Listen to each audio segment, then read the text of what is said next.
স্বচ্ছ শহরের তকমা পেল হুগলির বৈদ্যবাটি, অর্থাৎ মডেল শহর হুগলির বৈদ্যবাটি। তো কিসের নিরিখে মডেল শহর হলো বৈদ্যবাটি, আর বৈদ্যবাটির মানুষ তারাই বাকি বলছেন? সোমনাথ রয়েছে সরাসরি আমার সঙ্গে। সোমনাথ। হ্যাঁ দেখো অতনুদা, যে এই যে বৈদ্যবাটি শহরে পৌরসভা বিভিন্ন সময় কাজ করেছে পরিষ্কার পরিচ্ছন্নর দিকে। যখন কেন্দ্রীয় একটি টিম আসে তখন দেখে যে পরিষ্কার পরিচ্ছন্ন, যে দেখা যায় যে আবর্জনা বা সব জায়গায় তারা পরিষ্কার পরিচ্ছন্ন রেখেছে, শৌচালয় তারা পরিষ্কার রেখেছে। এবং সাধারণ মানুষের সাথে যে কেন্দ্রীয় কমিটির যারা এসেছিলেন, কেন্দ্রীয় সংস্থা থেকে যারা এসেছিলেন, তারা সাধারণ মানুষের সাথে কথা বলে। এবং 128টির মধ্যে এই যে রাজ্যের মধ্যে 128টি পৌরসভা এই অংশগ্রহণ করেছিলেন এই পরিষ্কার পরিচ্ছন্নতে। কিন্তু এই বৈদ্যবাটি পৌরসভা সেখানে তকমা তুলে নিল এবং তাদের সংস্কারপত্র নিয়ে গতকাল সন্ধ্যাবেলা তারা ফেলে, রাত্রির দিকে তারা ফেরে। এবং পৌরসভা বৈদ্যবাটি এত সুন্দর কাজ করার জন্য বৈদ্যবাটি শহরবাসী তারা খুব খুশি রয়েছে, আনন্দিত রয়েছে যে তারা কেন সবসময় পরিষ্কার পরিচ্ছন্ন পায় বৈদ্যবাটি পৌরসভা থেকে।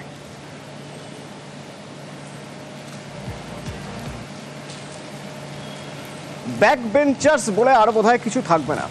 স্কুল লাইফে অনেক কিছুই হয়ে থাকে। স্কুলের ক্লাসের পিছনের বেঞ্চে বোধহয় দুষ্টুরা থাকে, টিচার সেই পর্যন্ত পৌঁছতে পারেন না, আর সেই জন্য তারা সেখান থেকে দুষ্টুমি করে।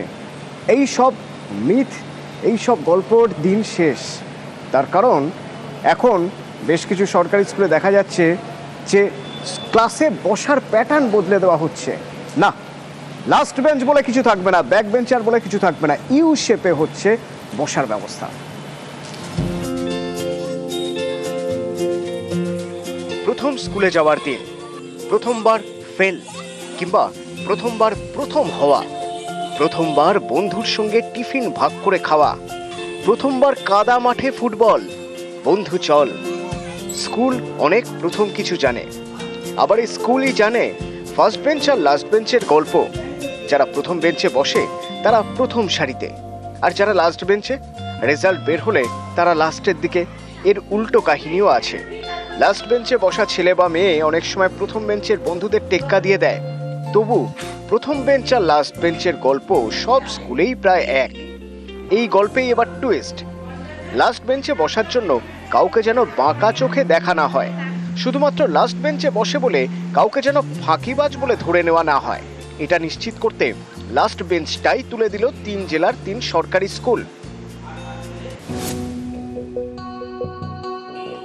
উত্তর 24 পরগনার দেগঙ্গা, এখানকার শ্বেতপুর প্রাথমিক বিদ্যালয় সরকারি স্কুল, প্রায় 300 পড়ুয়া। এই স্কুলে শুরু হয়েছে no more back benchers model. Deganga block অফিসের নির্দেশ, সেই মতো প্রতিটি ক্লাসে ইউ আকারে বেঞ্চগুলি সাজানো হয়েছে। মঙ্গলবার থেকে এভাবেই চলছে ক্লাস। যদি এইভাবে ক্লাসে ইউ শেপ আমরা যদি ক্লাসে করতে পারি, বেঞ্চগুলো ঘুরিয়ে, তাহলে তারা আমাদের সংস্পর্শেই সবসময় থাকতে পারবে এবং আমরাও তাদের কাছে ক্লাসরুমে সহজে পৌঁছাতে পারবো। এতে করে দেখলাম বাচ্চাদের ব্যাপক সাড়া এবং তারা খুব আগ্রহী। একটু লেট হয়ে গেলে কাজের জন্য আমি সামনের বেঞ্চে না বসতে পারলে পিছনের বেঞ্চে বসতাম। এখন মাস্টারমশাইটা খুব সুন্দর করে করেছে, এখন সবাই সামনে আছে আর মাস্টারমশাই মাঝখানে বসে। ব্যাক বেঞ্চে যাদেরকে বলা হয় তাদের ক্ষেত্রে টিচারদের অ্যাটেনশন একটু কম যায়। এই উদ্যোগটা আমার মনে হয় যে বাচ্চাদের ক্ষেত্রে সুবিধা হবে, বাচ্চাদের পড়াশোনা আরো মানটা বাড়াবে। আমরা আমাদের দুই এসআই সাহেবের সাথে কথা বলেছি যাতে এই উদ্যোগটা যতগুলো স্কুলে করা সম্ভব আমরা সেগুলোকে করব। বকুলতলা প্রাথমিক বিদ্যালয় দক্ষিণ 24 পরগনার রায়দিঘির সরকারি স্কুল। এই স্কুলেও বেঞ্চে বদল। ফার্স্ট বেঞ্চ লাস্ট বেঞ্চ বলে আর কিছু নেই, এবার সবাই মুখোমুখি। স্কুলের ভারপ্রাপ্ত প্রধান শিক্ষকের উদ্যোগে এই বদল। দেখা গেছে গতানুগতিক ধারায় সামনের সারির ছাত্ররা যতটুকু মনোযোগ পায়, পিছনের সারির ছাত্রছাত্রীরা একটু উপেক্ষিত হয় বলে মনে হয়। ইউ আকৃতি বা সেমি সার্কেল হিসেবে এখন যে বাচ্চারা বসছে, এতে পরস্পরের প্রতি একটা শ্রদ্ধা, বন্ডিং, গ্রুপ ডিসকাশনের ক্ষেত্রে খুব সুবিধা হচ্ছে। ব্যাক বেঞ্চ থাকছে না। মালদার ইংরেজ বাজার, এখানকার অক্রুরমণি করোনেশন ইনস্টিটিউশন 100 বছরের পুরনো সরকারি হাই স্কুল। এই স্কুলেও no more back benchers model. জেলা শিক্ষা দপ্তরের নির্দেশ, মঙ্গলবার থেকে নয়া মডেলে চলছে ক্লাস। যারা পরীক্ষায় পিছিয়ে পড়ে, তারা অনেক সময় পিছনের বেঞ্চগুলোতে বসে এবং তারা পড়াশোনাতে মনোযোগী হতে পারে না। কিন্তু এই সিস্টেমে লেখাপড়া করলে তাহলে প্রত্যেকের প্রতি শিক্ষক বা শিক্ষিকা সমান নজর দিতে পারবে। অফিসিয়ালি এই যে ব্যবস্থাটা চালু করার একটা প্রচেষ্টা চলছে, একে সাধুবাদ না জানিয়ে পারে না। কারণ অনেক সময় একটা মনস্তত্ত্ব কাজ করে যে এই ছেলে মেয়েগুলোর তত ভালো নয়, ওদের পেছনে লেগে থেকে কি হবে। এই ব্যবস্থাটা যদি তার সহায়ক হয় তাহলে তো মানে দেশে একটা মানে বিপ্লবী হবে। স্কুলের ঘরের যদি সেরকম মানে আর্কিটেকচার থাকে যে বেঞ্চগুলোকে চারপাশে বসানো যায় তাহলে খুব ভালো কথা।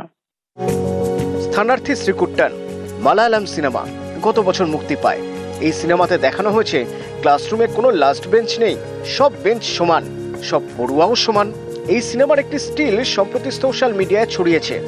সেটা দেখার পরে দেশের নানা স্কুলের ক্লাসরুমে বেঞ্চ সাজানো বদলানো হয়েছে। এ রাজ্যেও একাধিক সরকারি স্কুলের ক্লাসরুম নতুনভাবে সেজেছে, যেখানে আর নেই কোনো লাস্ট বেঞ্চ। নিউজ 18 বাংলা।